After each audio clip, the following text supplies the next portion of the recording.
I'm Bryce-Smith. I'm the CEO of Sassy Group, which is the distributor and owner of Original Mineral, which is a hair care line, and I also own Atlantis Hair in Paddington.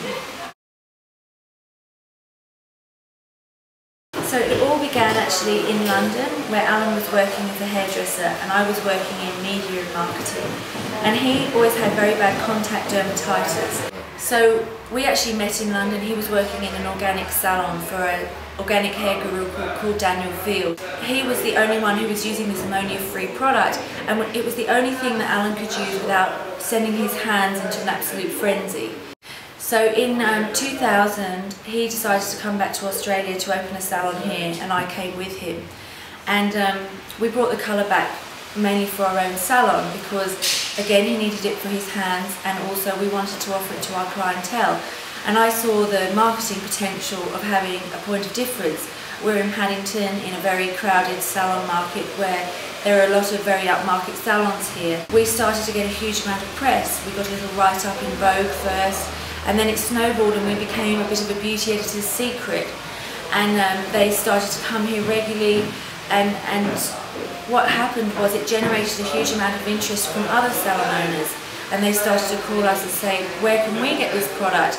So for about 5 years we had a garage at home and we brought a container of product and we just sold to people who contacted us, other salon owners. Anyone who's going to start their own business has to be very self-motivated. You really have to be willing to sacrifice almost everything else in your life, even if it's just for the first 2 to 3 years. I'm not exceptional at anything, but I am very hardworking, and I know what my skills are, and I surround myself with people who have skills that I don't have. And I learned very early on not to try and do things that I couldn't do. And I think that that's really important, to know what your strengths are and stick to them. I think that you have to be a massive risk taker. Obviously, depending on the size of the business depends on the risk.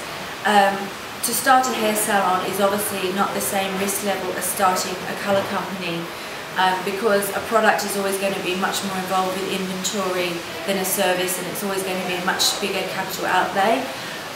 But I have never lay awake at night and worried about the money. I don't think that you necessarily have to be a star to be an entrepreneur. You can definitely have an idea and focus on it and make it work.